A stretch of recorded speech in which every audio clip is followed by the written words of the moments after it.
Assalamualaikum warahmatullahi wabarakatuh. Masih bersama saya Ferry Setioko di channel saya Ferry Setioko Official @konsep jualan. Ya, kali ini saya ingin membahas tentang staff merchandising yang berada di outlet ya, ataupun alur kegiatan seorang merchandising di outlet. Mungkin sahabatku sekalian yang belum pernah mendengar merchandising ataupun tidak tahu kegiatan merchandising, mungkin sedikit saya jelaskan di sini ya sahabatku sekalian ya. Nah, alur kegiatan seorang merchandising di toko yaitu banyak sekali ya sahabatku sekalian ya.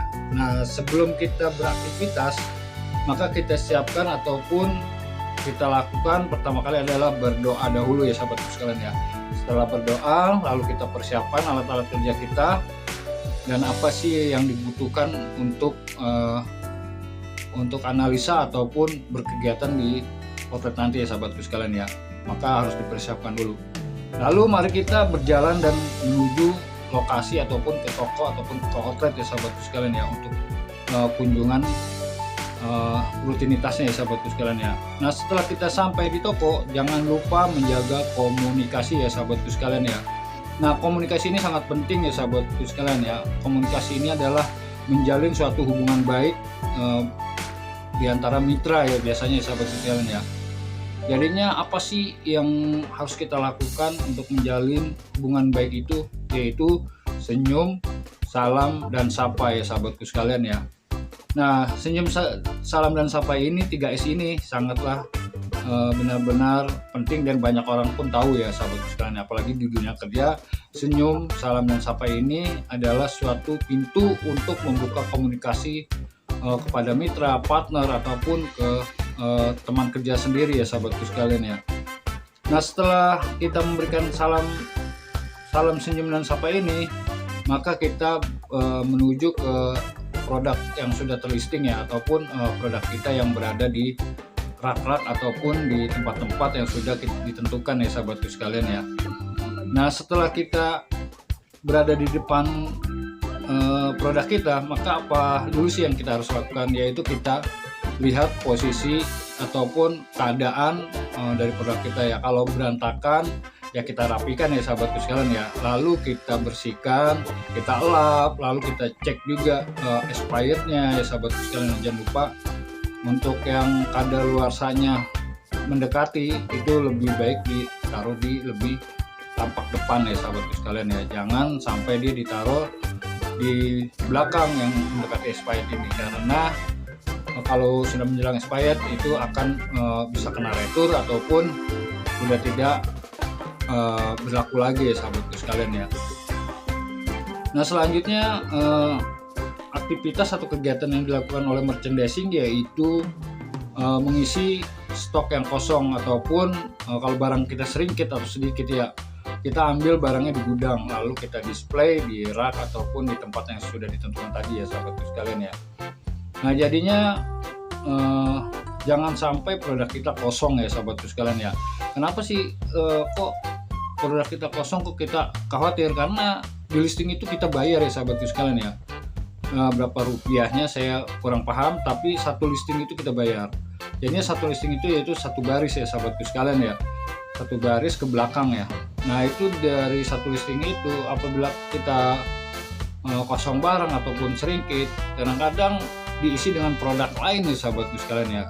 Sedangkan kita sudah sewa, bayar sewa segala macamnya ya sahabatku sekalian ya, tapi dimanfaatkan oleh produk lain yang sejenis dengan produk kita ya sahabatku sekalian ya. Nah, jangan sampai, dan apabila kekosongan barang, mari kita infokan kepada pihak toko ataupun pihak outlet untuk menambah daripada stok-stok yang ada ya sahabatku sekalian ya.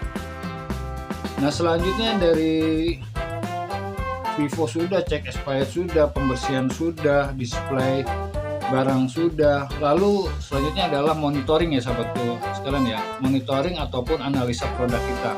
Apa sih yang harus dianalisakan atau dimonitoring produk kita? Yaitu kita analisa seberapa menarikkah produk kita dilihat oleh konsumen ya sahabatku sekalian ya. Jadinya kita ini menjual sales itu berupa dengan pandangan mata ya sahabatku sekalian ya. Jadinya kalau bisa produk kita itu tampak brand ya sahabatku sekalian, jangan sampai posisi tulisannya tidak terbaca ataupun terlihat tidak terbaca ataupun miring atau sebagainya ya sahabatku sekalian ya. Nah, kita bisa lihat lagi ya. Terus kita monitoringnya lagi ya dari stok, terus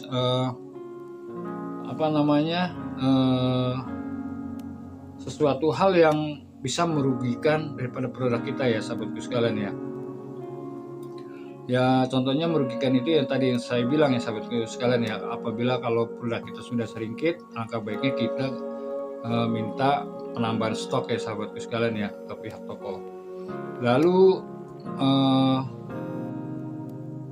kita lihat monitoring berapa sih penjualan per harinya ya, per day ya untuk di toko ini.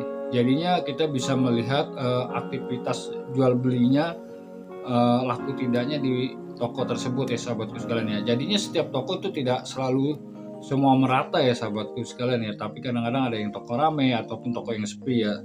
Jadinya makanya itu kita begitu pentingnya kita monitoring ataupun analisa terhadap produk kita sendiri. Kita lebih aware lagi lah kepada produk kita ya. Nah, langkah baiknya kita bisa mendapatkan ide-ide baru ataupun kreativitas baru, yaitu seperti membuat POP segala macamnya, ataupun kita pasangi wobbler yang sudah apabila ada ya sahabatku sekalian. Jangan sampai POS atau point of sales ini tidak ada sama sekali di toko ya. Contohnya seperti tadi seperti wobbler ya sahabatku sekalian ya, itu penting ya, yaitu sarana promosi yang sangat penting untuk konsumen ya sebenarnya ya sahabatku sekalian, agar konsumen itu bisa mengetahui aktivitas jual beli di produk kita tersebut. Lalu selanjutnya adalah setelah kita membuat laporan, maka kita input ataupun kita laporan lagi ke pihak atasan kita ya sahabatku sekalian ya, supaya produk kita mendapatkan suatu perhatian kepada atasan kita ya, supaya produk kita selalu full display di toko ya sahabatku sekalian. Terus tampak brandnya juga bagus, POS-nya juga terpasang seperti sarana promosi segala macam ya sahabatku sekalian ya. Terus setelah kita memberikan input data ataupun melaporkan kinerja kerjaan kita ataupun kegiatan kita seharian di toko, sudah kita laporan ke atasan kita, maka kita kembali lagi ke pihak toko ya. Jadinya menjalin komunikasi lagi ke pihak toko ya maksud saya.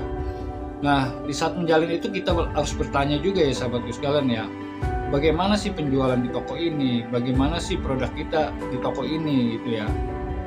Jangan sampai kita lost komunikasi dengan pihak toko, karena dekatnya kita dengan pihak toko akan mendapatkan suatu poin-poin plus yang mungkin di luar pikiran kita ya sahabatku sekalian ya. Ya banyak sih hal yang bisa didapat ya kalau kita lebih dekat dengan pihak toko ya, ataupun pihak mitra kita. Nah, mungkin tambah-tambahan itu tidak saya bisa sebutkan karena ini ada rahasia-rahasia sedikit ya. Jadinya saya memberikan suatu alur kegiatan yang sudah menjadikan SOP-nya saja ya sahabat sekalian ya. Ya, setelah menjalinkan komunikasi, kita berhubungan baik, terus jangan lupa senyum dan salam dan sapa itu masih tetap dipakai sebelum kita menuju keluar daripada outlet. Nah, setelah itu kita udah kelar semua ataupun sudah selesai semua daripada kegiatan di toko, jangan lupa kita membuat rute toko berikutnya ya sahabatku sekalian ya. Jangan sampai kita keluar toko kita bingung mau kemana lagi ya sahabatku sekalian ya. Maka kita tentukan lagi sebelum kita pergi ataupun keluar dari toko, tentukan toko berikutnya ya sahabatku sekalian ya. Ya, demikianlah penjelasan menjadi seorang staff merchandising di toko ataupun kegiatan seorang merchandising di toko ya sahabatku sekalian ya. Ya, mungkin kalau ada kekurangan atau lebihnya saya ucapkan mohon maaf. Mungkin hanya ini saja yang bisa saya kasih tahu ataupun saya informasikan, semoga menjadikan informasi bagi sahabatku sekalian. Salam bahagia, mudah-mudahan tetap selalu dijaga daripada kesehatan dan ditambah rezekinya. Ya mungkin dari ini saja, saya ucapkan assalamualaikum warahmatullahi wabarakatuh.